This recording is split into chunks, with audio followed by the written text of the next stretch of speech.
जय Hind future dentist. हमारा BDA first year का एक सब्जेक्ट है डेंटल एनाटॉमी एंड ओरल स्टिमेटरी। उसमें से आज हम डेंटल एनाटॉमी का पूरा ओवरव्यू लेंगे कि हमको सब्जेक्ट कैसे अप्रोच करना है और कैसे आगे हमें हैंडल करना है सब कुछ। तो इसके लिए प्रेफर्ड वो पिलर्स है।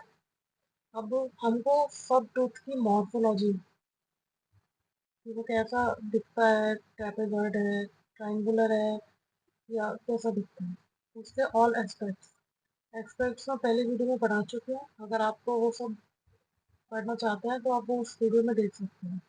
एस्पेक्ट्स में कि वो मीजियल एस्पेक्ट से कैसा दिखता है, ब्रॉड है या बल्कि है या कुछ भी। ठीक है, ये सब हो जाता है। अब प्राइमरी 20 होता है तो वो भी पढ़ने हैं, और परमानेंट होता है 32, वो भी पढ़ने हैं। टोटल उनकी सबकी मॉर्फोलॉजी और एस्पेक्ट सब कुछ एनाटॉमी। अब हमारा सबसे पहला chapter introduction to dental anatomy. इसमें नॉमेनक्लेचर हो जाता है कि डेंटल एनाटॉमी जैसे हमारा टूथ हो गया, हमारे मैंडिबुलर फर्स्ट मोलर में केरीज केरीज मीन्स कि सड़ गया या उसमें कुछ इन्फेक्शन है या कुछ प्रॉब्लम है। तो जब हम उसको अप्रोच करेंगे और ऊपर से परमानेंट, तो जब हम उसको अप्रोच करेंगे तो वहाँ पे क्लिनिक्स में हम ऐसे थोड़ा ना बोलेंगे कि परमानेंट मैंडिबुलर फर्स्ट मोलर में प्रॉब्लम है। तो उसके लिए नॉमेनक्लेचर होता है कि परमानेंट के लिए जैसे एक हमारा होता है, ये हमारे आर्चेज होते हैं उनको डिवाइड करते हैं, वो मैं आगे एक्सप्लेन करूंगा। तो फिलहाल सिर्फ बेसिक्स दे रही हूँ कि जिससे कि थोड़ा ओवरव्यू मिल जाए। लाइक मैंडिबुलर पे ये हो गया राइट, ये हो गया लेफ्ट, इसमें परमानेंट लेफ्ट हो गया, तो लेफ्ट में आ गया ये मैंडिबुलर मतलब लोअर, तो 4 हो गया। परमानेंट के लिए जो हमारे 1 से 4 यूज होते हैं वो परमानेंट के लिए होता है, तो इनके लिए आ गया 4। मैंडिबुलर होता है हमारा 6 टूथ, 1 2 3 ये हमारे वो इंसाइजर के 9, ये मोलर्स हो गए, तो 6 तो हो गया हमारा फर्स्ट मोलर, तो इसके लिए 6। तो ये हम बट इसको 46 नहीं पढ़ेंगे, ये 4 6 इंडिविजुअल डिजिट पढ़ जाते हैं। तो नॉमेनक्लेचर हो गया। तो जब हम क्लिनिक्स पे यूज करेंगे तो हम 4 6 बोलेंगे, तो हमें ये पता होगा कि 4 मीन्स परमानेंट मैंडिबुलर और 6 मीन्स की फर्स्ट मोलर। इंट्रोडक्शन में स्ट्रक्चर्स आ जाते हैं कि कौन कौन से स्ट्रक्चर प्रेजेंट होते हैं। कस्प हो गया, कस्प में इंसाइजल में कि इंसाइजल थोड़ा सा टेपर होता है, कस्प पॉइंटेड होते हैं। रिजेस हो गया, बक्कल रिज, इंसाइजल रिज, ये सब उसमें स्ट्रक्चर का रहता है। अब डिवीजन इनटू थर्ड्स। अगर हमारा टूथ, अगर यहाँ पे कोई प्रॉब्लम है तो हम ये थोड़े ना कहेंगे कि लोअर में प्रॉब्लम है या अपर में प्रॉब्लम है, ये थोड़े ना बोलेंगे। तो थर्ड में डिवाइड हो जाते हैं, सर्वाइकल हो गया, मिडल हो गया, ये सब हो जाता है। उसके लिए कि हमको कन्वीनियंस रहे कि पर्टिकुलर वर्ड क्या होता है।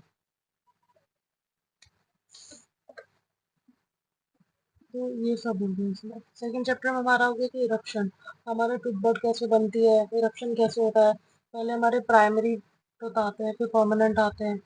प्राइमरी में अब जब तक वो उसकी रूट रिजॉल्व हो जाती है, जब तक उसकी रूट रिजॉल्व नहीं होगी तब तक हम कैसे बना पाएंगे आगे। ठीक है, उसकी नेचुरली रिजॉल्व हो जाती है परमानेंट प्राइमरी की।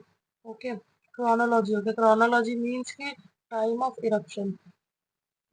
हमारा जो मैक्सिलरी या मैंडिबुलर ले सकते हैं, मैंडिबुलर फर्स्ट इंसाइजर होता है इन्फेंट में, वो इस एज में आता है अप्रॉक्स। अब हमको ये पता नहीं होगा वो 4 ईयर का हो गया, वो आ ही नहीं रहा, तो कुछ प्रॉब्लम है, या फिर वो आया ही नहीं, गायब हो गया, तो हमको भी दिखाना पड़ेगा ना। तो इस चीज़ का हमें क्रोनोलॉजी याद करनी होती है कि प्राइमरी कब अपीयर होगा, परमानेंट कब अपीयर होगा, और ये सब आ जाते हैं। साइज ऑफ टीथ, ये सब अंदर के स्ट्रक्चर्स हो गए। एज, डेंटल एज हम टूथ को देखकर एज बता सकते हैं। Like mandibular permanent first premolar होता है, बट 12 से 13 ईयर की एज में आता है। अगर हम सिर्फ मान रहे हैं, ऐसा नहीं कि ये पर्टिकुलर वैल्यू है। ओके, अब हमें, हमने एक बच्चे का माउथ दिख रहा है, उसमें हमें मैंडिबुलर टूथ दिख रहा है, तो हमें ये पता चल जाएगा कि अप्रॉक्स इसकी एज 12 to 13 है। अब अगर हमारा कैनाइन 14 की एज में आता है, अगर हमको उसमें परमानेंट कैनाइन दिख रहा है, तो हमें मिनिमम एज उसकी 14 पता चल जाएगी ना, कि मिनिमम 14 है अगर ये इरप्ट हो चुका है।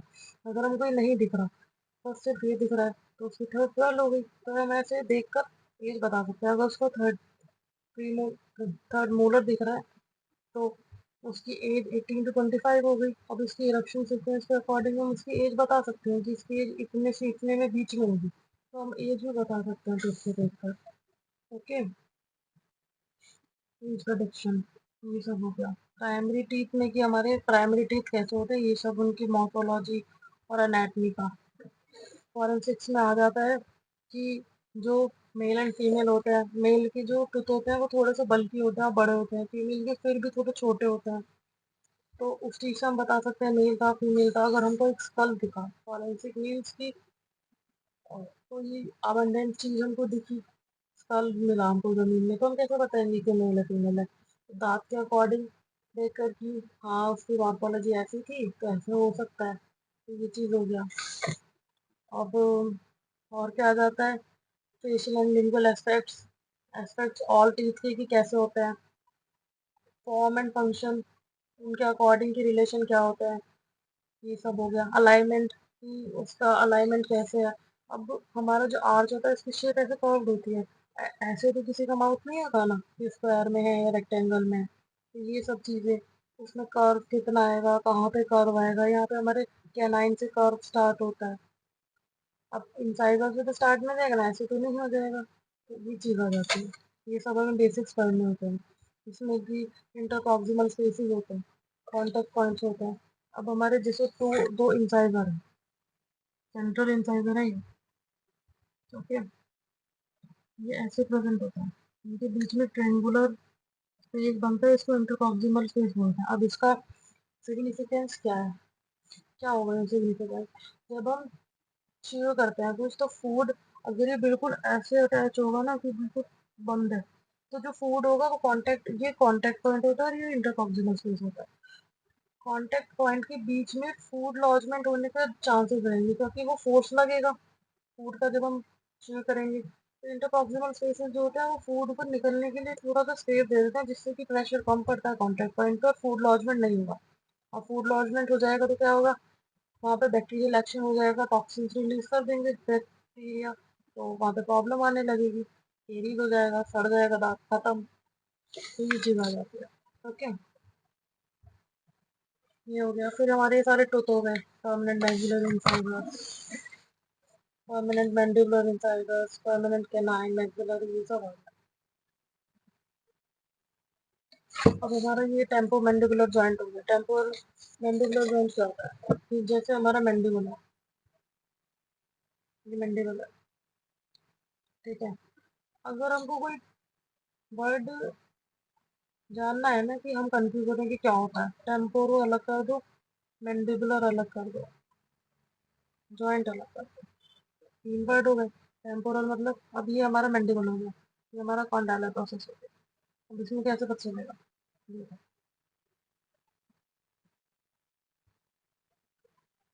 ये वाली यहाँ पे कौन सी बोन प्रेजेंट होती है, टेम्पोरल बोन।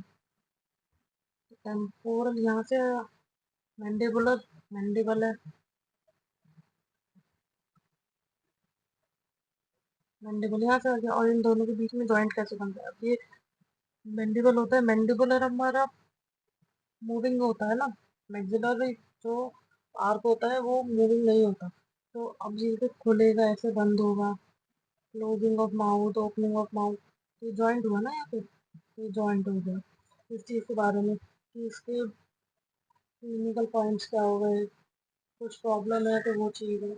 और ऑक्लूजन, ऑक्लूजन मीन्स कि जैसे हमारा टिप है, और अगर वो बंद ही नहीं होंगे आपस में, इंक्लाइन ऐसे नहीं होंगे कि वो आपस में, जो उनका ऑक्लूजन प्लेन है वो टच नहीं हो रहा, तो हम ग्राइंडिंग कैसे करेंगे फूड की?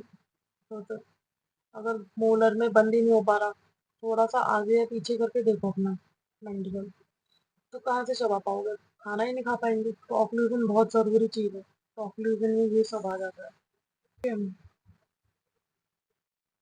मिक्स डेंटेशन क्या होता है? मिक्स डेंटेशन होता है जहाँ पे प्राइमरी लूज हो रहे होते हैं और मैंडिबुलर अपीयर भी हो रहे होते हैं।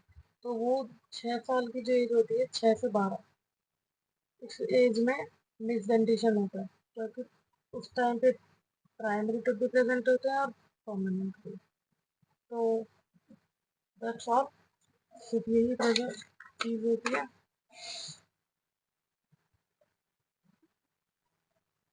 लाइक अगर मैं एक एग्जांपल दूँ तो मेरे पास रफ कार्विंग है, तो इसीलिए मैं फॉर्म समझा सकती हूँ।